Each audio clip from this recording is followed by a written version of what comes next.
Welcome to another Transformers Prime review. This time we're looking at the Robots in Disguise Voyager class Powerizer Bulkhead. Now, gotta say, in vehicle mode, it doesn't look half bad. But when you add this big wart to the top, it's kind of distracting. So just take this off for now.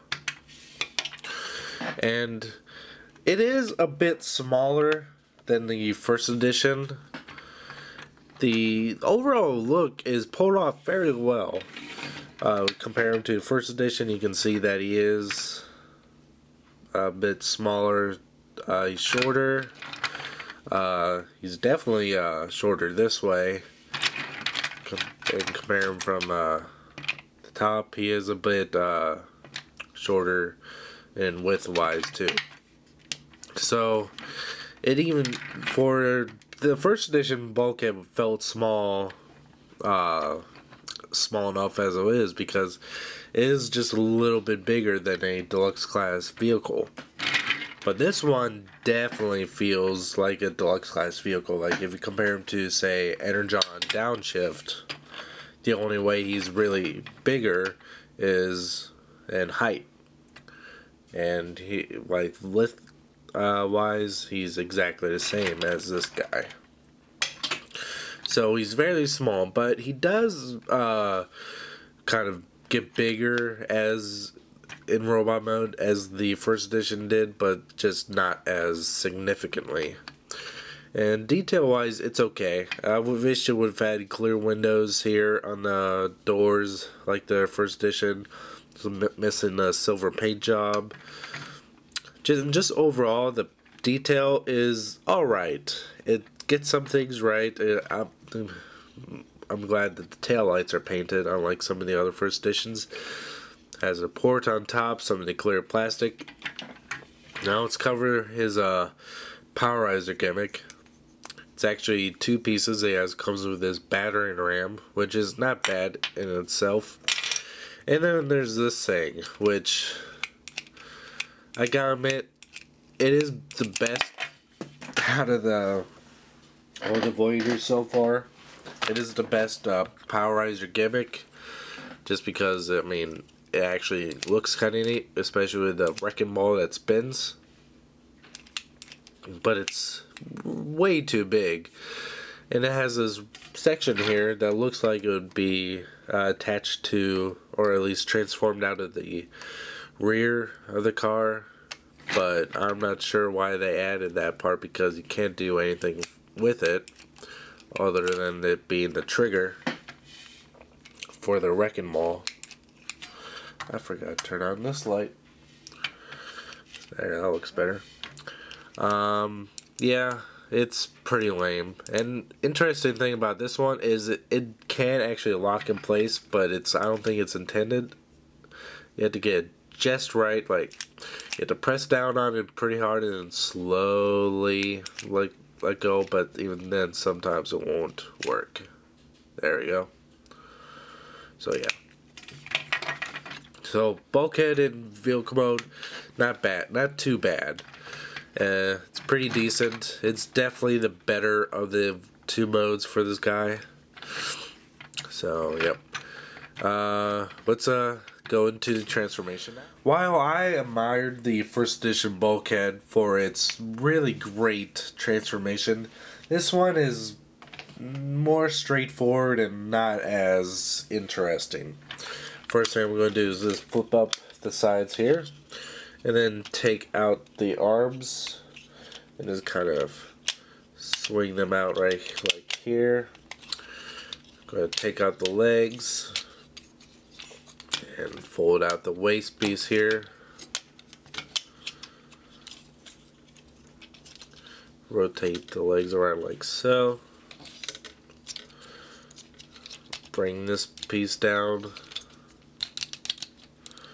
And then bring out the feet.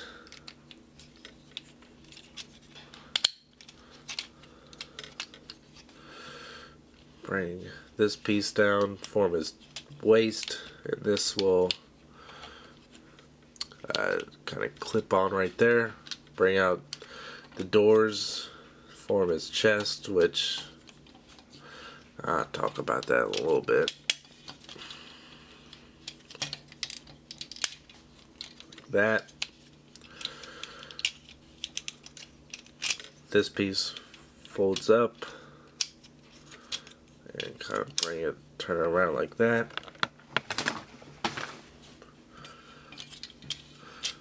And then do the same thing for this side. Eventually get to the arms. Yeah, those pieces pop off all the time. Surprised I didn't do it earlier. Do the same thing for this side. Fold out the hands. Get back to this guy. Like this.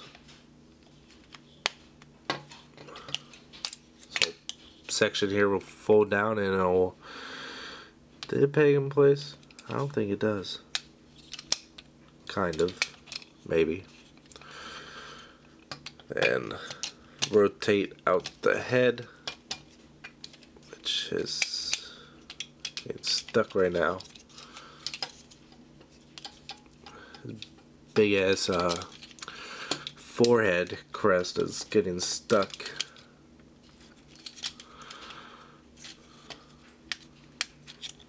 There we go. And that's Bulkhead in robot mode. Bulkhead in robot mode is surprisingly very, very accurate to the CGI model. A lot better looking than what initial photographs on the internet showed. Oh wait. Fuck. This is the right one. I got mixed up, confused.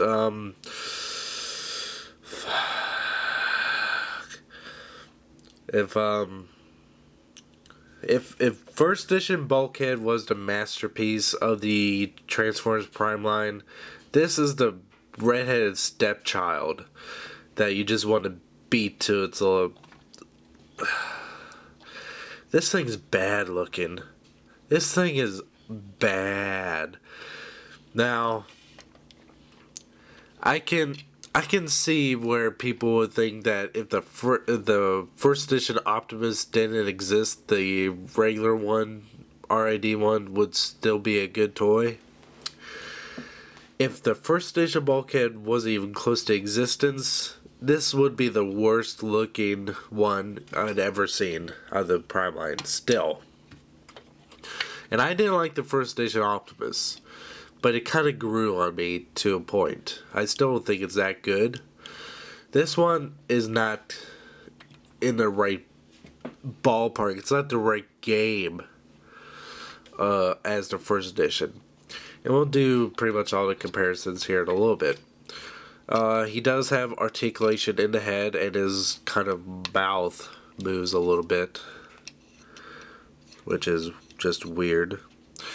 Shoulder pieces can lift up to reveal a hinged shoulder with a swivel, double elbow, a little bit of wrist.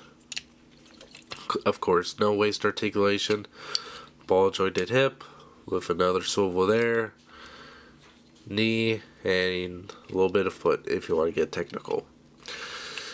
And if it's accessories, you can take this damn thing, put it on his arm,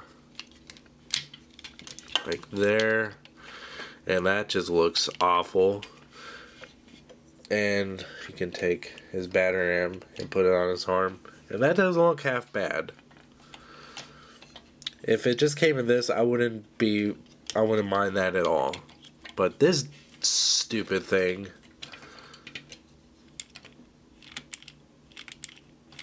I'm gonna let that speak for itself. This is its weapon for all I'm concerned with. Yeah. Comparison time. Where do I begin? The head just feels so weird. It has very beady eyes. The head's too small, the jaw is too big, and the torso, oh god. The doors are so weird. I don't even know how to describe. I'm using weird a lot. Most, if you get the position just right, it looks weird. But most of the time, people have like kind of crooked and cockeyed, and it just looks cheap. And the lights should be up here in the doors, like how it is on the first edition.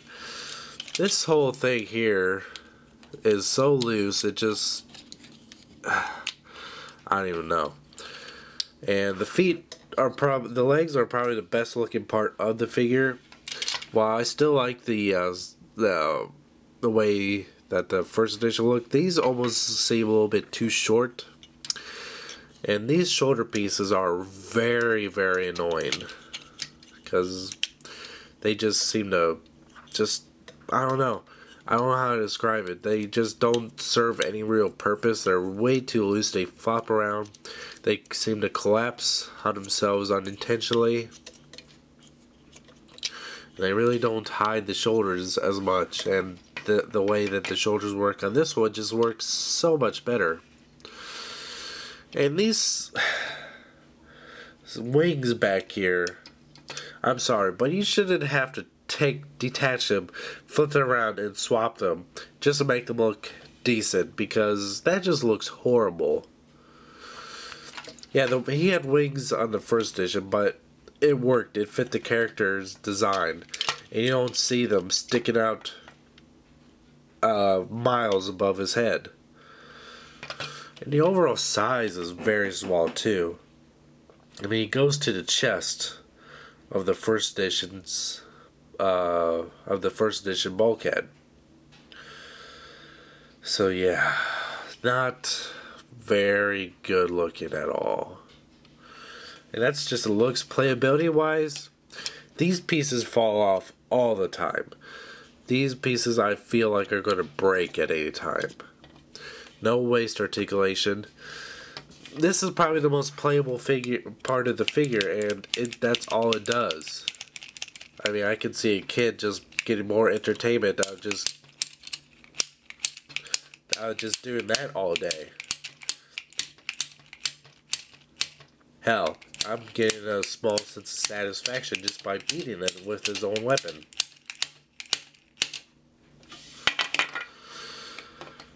I don't like this figure. I don't recommend getting it. Even if you are not able to get the first edition Bulkhead and you need to have a Bulkhead to fit your collection, this is not a good figure. The only way I could possibly recommend it is take it out of the box, leave it, maybe transform it once to see how bad it is, put it back in robot mode, stick it on your shelf right next to your Prime, and that's it. Just don't touch it. I don't like this guy at all. But if you don't need a Bulkhead, if you have the first edition, don't bother with this. It's my least favorite figure of the Transformers Prime line. It's, I'd say avoid. I mean, it even beats out Bumblebee, and I really, really did not like that figure. This is just not good. Avoid it, I'd say. Until next time, thank you for watching.